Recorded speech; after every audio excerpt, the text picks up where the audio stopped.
On today's episode of Locked On Oilers, we are going to pay tribute to Johnny and Matthew Gaudreau.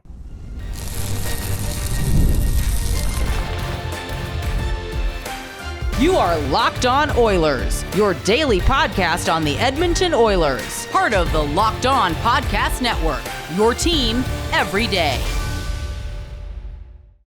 Hello, everyone, and welcome to this Wednesday edition of Locked On Oilers. I am your host, Nick Zararis. I want to thank everybody who makes Locked On Oilers their first listen of the day. Locked On Oilers, a part of the Locked On Podcast Network. And today's episode is brought to you by Gametime. Download the Gametime app, create an account, and use code LOCKEDONNHL for $20 off your first purchase. Terms apply. Download Gametime today.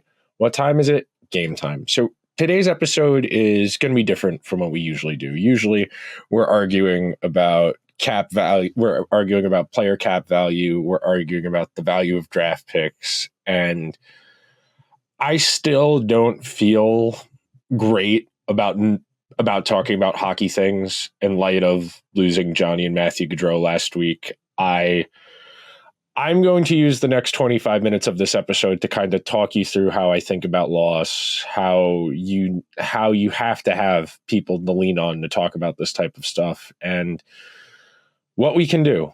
So walking through Thursday into Friday, about 11 o'clock, 10:30, I want to say, that blogger got that inside information, tweeted it with no verification, and very quickly it bursted into a firestorm. It was people everywhere worrying, oh God, is this true? Is this true? Is this true? And it got to about 1:30, 2 a.m., and there was no confirmation from a major news source. There was no confirmation from any individual reporter or law enforcement entity. And I said, okay, I'm going to hope this isn't the case. I'm going to go to sleep.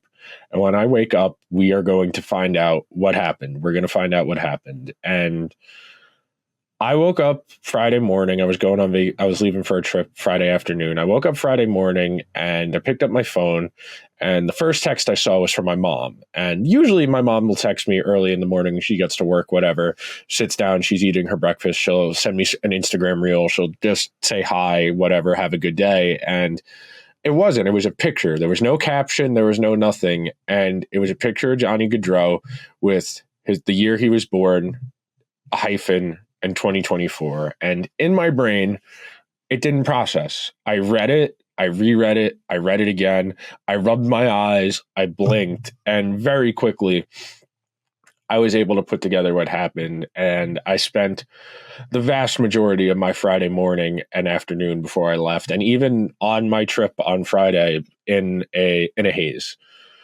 Loss is incomprehensible. We as a species, we as people, we live our lives, we interact with the people we do, we go to work, we make time for the people in our lives. Loss is incomprehensible. It is the defining trait of our species that we can't process it. We can't understand it because what do you mean? Because the mind can't process not existing anymore. You think about a blackness and not existing, and it's a void that it becomes insurmountable, and loss comes and goes in waves. I spent a lot of my Friday being upset. I spent a lot of my Saturday, my Sunday, my Monday, and we are in the media space. We on this show, I view this show through the lens of doing something journalistically, and this is not a traditional journalistic medium. Most of the time, I am giving you my opinion. We are doing opinion journalism, which is a form of journalism, but the ethos, the basis of opinion journalism is having facts, it's having data, it's laying out an argument and making your case as to why you're right or why someone else is wrong. But in the case of something like this, there isn't really a way to talk about this without just letting the emotions take over. I had planned to do a show on Monday. I had planned to do a show yesterday, and every time I sat down and started to try to sift through my thoughts, piece something together to talk about this, I just couldn't. the emotions they're a lot. And I was able to limp through 20 minutes of my Rangers podcast on Monday because I had a co-host. I was able to banter, but I was able to go back and forth with somebody to break up the time so that it wasn't just me, that I wasn't the only one sharing how tough this has been. And look, I know there will be cynical people who say, why do you care so much? You never met Johnny or Matthew. You don't know their family. You're not a Jackets fan. You're not a Flames fan. I understand all of that. But at its core, what sports is all about is bringing people together. It is about community. It is about rooting for one common team and rooting against another team when those two teams are playing each other. But at the end of the day, we're all playing a game. Sports is the ultimate Peter Pan fantasy. These are grown men making millions, if not tens, if not hundreds of millions of dollars to play a kid's game with no real world consequences. And yes, we're aware of injuries. We're aware of CTE. We're aware of the intrinsic danger of hockey, of football, of playing a professional sport. But that's not the same thing as laying brick. That's not the same thing as being an electrician. That's not the same thing as being a teacher or a fireman or an EMT. In the sports world, we are all living in a state of blissful delusion that if we had worked just a little bit harder, that could have been us. If we were a few inches taller, if we knew the right people, you could be in that front office making those decisions too. And when that glass shatters, when that childhood fantasy of the sports world, it shatters, and we have to talk about real world consequences. When we talk about the loss of life, it's a shock to the senses because most of the time we're talking about trades, free agency.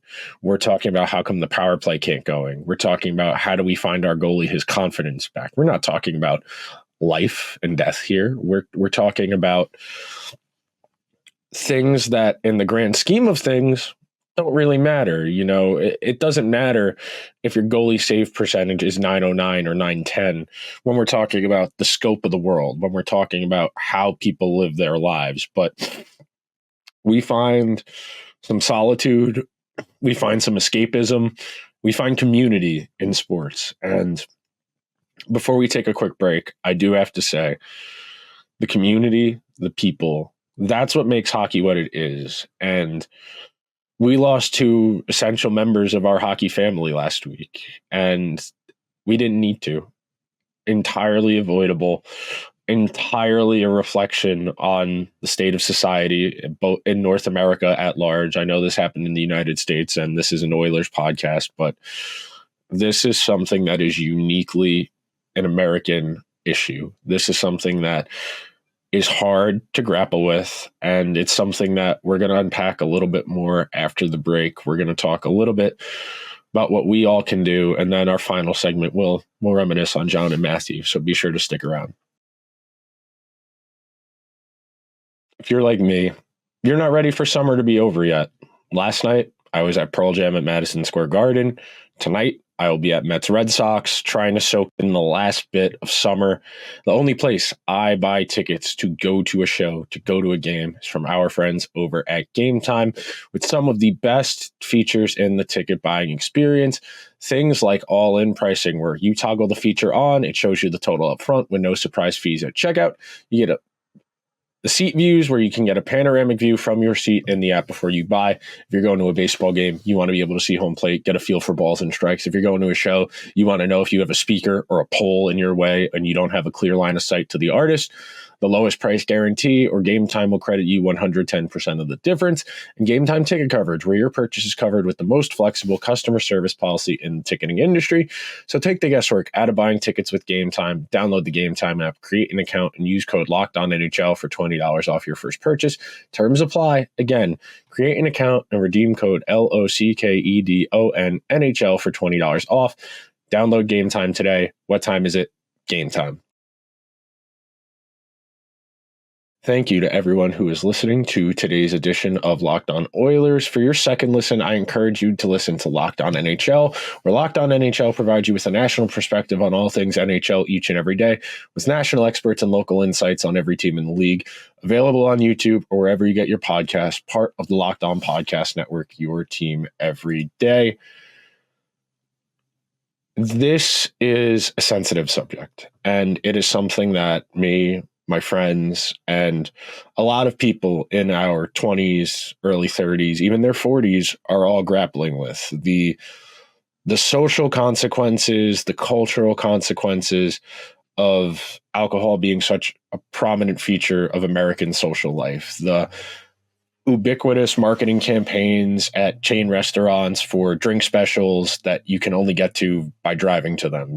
There is not a Chili's in the suburbs near a bus stop, near a train station. And we live with the consequences of easy access, and we live with the consequences of there being not really a social stigma to drinking. And we live with the consequences of alcohol being such a prominent component of college that we all get Pavlovian condition to associating fun with alcohol, because our memories from great experiences are directly tied to drinking, and it becomes a very difficult balance to be able to separate the two for certain people. And reflecting on that relationship and how you socialize, how you handle your relationships, and how you choose to enjoy alcohol, it is one of the real cultural third rails in the United States, and frankly,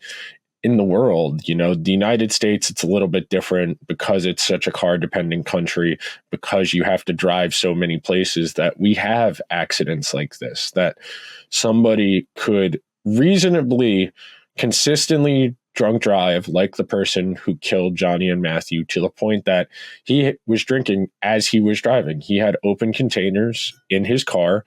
He had had 5 or 6 drinks. He was probably driving home from work, driving home from dinner, got a few beers for the ride home, and didn't want to wait. You could imagine this person had a few drinks before they started driving and had a few drinks while they were driving. And that level of disconnect, that level of dependence, it creeps up on you. And alcohol is an addictive substance by nature. It is a substance that you form a relationship to, and how you interact with said substances. There are a million factors. Some people are genetically predisposed through family histories of being more prone to alcohol abuse. There are some people who use it as a coping mechanism if they suffer from pain, if they deal with mental anguish, I struggle to find a person who struggles with social anxiety who doesn't have 2 drinks at dinner and then suddenly they're a lot more present and they're a lot more comfortable. It is a dangerous and a really fine line. And I have spent a lot of the last few days grappling with this. And I know this is kind of really heavy for a hockey podcast on a Wednesday afternoon or evening, whenever you're listening to today's show. But I think a lot of us all can take a step. I'm not saying we all need to go Prohibition 1920 style, but I am saying we all can take a deep breath and say, I know I don't do this, but do I have the best relationship with alcohol, or whatever you choose to do in your free time? And again, this is not me preaching. This is not me saying you need to do this. This is me saying I've spent a lot of the last few days grappling with this and trying to unpack and understand why I choose to do what I do in my free time, in my social life when I go out. And a lot of it is tied to that feeling of, oh God, do my friends actually like me? Am I being annoying? And you have a drink or two, and really quickly it's, oh yeah, we're talking about Lee Stempniak when he was on the Devils. It's really quickly, oh yeah, you remember Paul Martin when he was on the Penguins, right? And that's how easy it is. And because of that, you form that connection that, okay, this makes me feel good. It makes me feel more engaged. It makes me feel like I'm not being annoying. It allows me to have fun with my friends. It allows me to socialize with my friends. It is the easiest way to get people together to have a few drinks and watch a game. And it becomes a really moments like this, when you lose two people, it really opens up what you have to think about, and it really puts you in a complicated position. I know everybody is constantly working on themselves, that nobody is a finished product. Nobody probably ever will be a finished product, but grappling with and understanding yourself, there are so many ways to think about it. And this is a tough topic. You can hear it in my voice. This is one of those things that it is just unimaginable.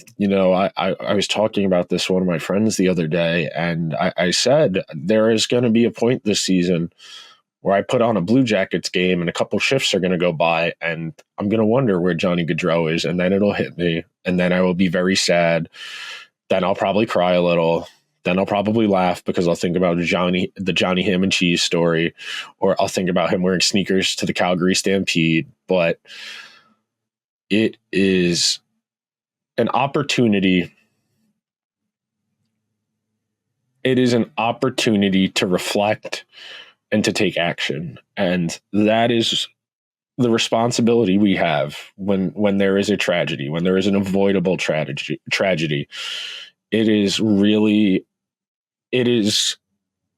There are no upsides. I want to be clear. I am not saying that, you need this. You need a tragedy to do better. You don't. But for a lot of us, you get caught up in the day-to-day. You spend all week just trying to get to the weekend. You have a great weekend, and then you repeat that cycle over and over and over again. And the days start to blend together.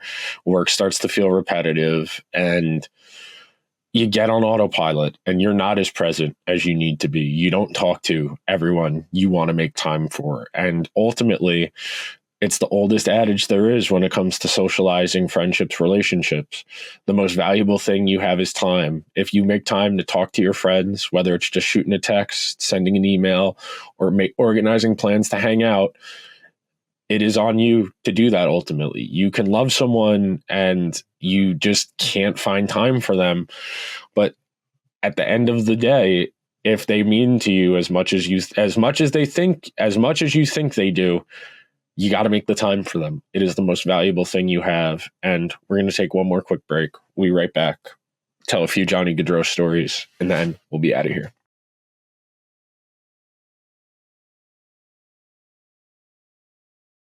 Thank you to everyone who's listening to today's show. If you are struggling with this the way I am, and you are feeling that sense of helplessness, I don't have a straightforward answer. Everyone grieves differently, and it comes and goes. It comes and goes in waves. You lose someone in your life, you lose someone you admire, and you reminisce on the good stuff. Your day-to-day goes by, and then something reminds you of them. And that'll be what really stinks. It'll be seeing Cole Caulfield score a goal. I don't know if people have seen, how many people have seen or not, but Cole of the Montreal Canadiens announced he's going to change his number from 22 to 13 to honor Johnny. And every time I see a Cole Caulfield goal for the rest of my life now, I'm going to be thinking about Johnny Gaudreau. Every time I see Matthew Tkachuk, every single time I see Matthew Tkachuk, I think about him and John taking turns kissing each other's gloves, walking out of the tunnel right before that Flames team that was one of the best regular season teams of the last 10, 15 years, where John, Matthew Tkachuk, and Elias Lindholm were all over 100 points. And I'm going to spend a lot of time thinking about guys like Sean Monahan and Eric Goodbranson, who hitched their wagons to John. They signed in Columbus mainly so they could continue playing or play again with Johnny Gaudreau. And we exist at a really complicated time. Everybody who's alive is aware of that. And I know this is not a sociology podcast. This is not an anthropology podcast. This is not a history podcast. But when we have tragic losses like this that break us out of the sport self-contained. It gets back to one of the things I always talk about, that just because we're sports doesn't mean we're not media. It doesn't mean we don't have a responsibility. And in this space, in the creative space, if you're doing podcasts, if you're blogging, if you're doing newsletters, if you are in that space where you have the editorial control, where you have the opportunity to talk about what you want, to report what you hear, there is an ethical area there. And again, somebody came up short of what the reasonable expectations of good ethics are in that situation. If you, cannot confirm the report yourself, you can't report it. It's that straightforward. You need at least two sources that are on the record to confirm, to report something like that. You cannot report loss of life off of a rumor. And the reason you can't do that, and the most important reason, the family needs to be notified. And that might seem very simple. And well, if it's news and it's right, why does it matter? And if the police won't announce it without telling the family first, the least people in the media space could do is that same thing. I've spent a lot of time talking about Johnny. Johnny Gaudreau is the brother that I have the most connection to. He's the one I've seen the most, the one I know the most about. But we can't let that overshadow that his brother also died. And Matthew, somebody in it for the love of the game, man. I say it all the time. The guys who ride the bus in the AHL, who are just fighting to keep the dream alive, those are the life's blood of the sport, because those are the guys who are going to go back to their hometown and they're going to coach high school hockey. They're going to coach bantam hockey. They're going to donate some money to their local ring to get refurbishments or get a new Zamboni. Those guys, the guys who are just chasing the dream on the bus in the AHL or in the Coastal, those guys, they are the foundation of the sport. I talk about this all the time when it comes to the sport itself. It's not just the guys on the ice. It is the support staff. It's the equipment guys. It's the front office guys. It's the scouting guys. It is all part of what makes what makes the ship go. It's part of what makes the sport tick. And when you don't have that, when you lose people like that, it is a tragedy. And I know this episode has been very rambly and emotional. I really, really would like to talk about hockey, and I am going to talk about hockey tomorrow and Friday, but there are going to be moments where it's just not going to feel the same. Johnny Gaudreau and his brother, you read these stories, these anecdotes about inseparable from each other, always doing stuff together. And there's something about that we all strive for, those strong, close relationships, whether it's with a significant other, a sibling, a friend. It's something we all strive for. We want that feeling of fulfillment, that whoever we're spending our time with is giving us something, is enriching us, is making us feel more present, making us feel special. And I've spent a lot of time the last few days thinking about this and the ways I can personally reflect and really try to be better. We're all trying to figure it out one day at a time. And for a lot of us, one day at a time is hard enough. There are so many people I've talked to since Friday who are in that same state of haze, and it is not going to be easy. It is going to be something that lingers. It is going to be something that pops up here and there. We're going to hear about when Matthew's wife gives birth to their child. We are going to hear about, we are going to have that first Blue Jackets Flames game at some point in the season. I believe it's in October. It might be November. We are going to continue to see the tributes trickle out. I would not be surprised if the Blue Jackets and the Flames both announced they're going to retire Johnny's jersey. I wouldn't be surprised if the Flames considered building a statue outside of their new venue for Johnny Gaudreau. I would not be surprised at all.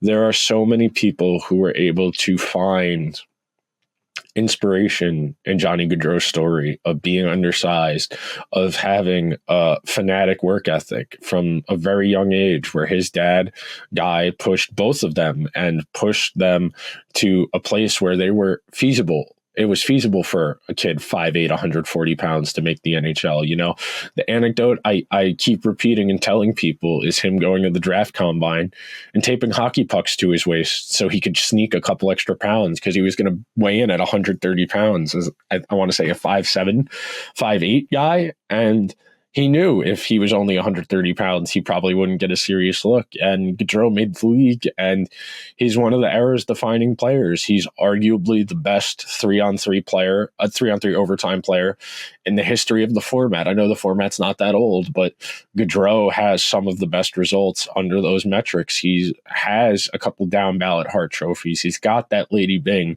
And I'm not the first person to say this, but I do think it would be a nice gesture if the Flames rename the Lady Byng, not the Flames, excuse me, the NHL rename the Lady Byng after Johnny Gaudreau. That will do it for today's episode of Locked On Oilers.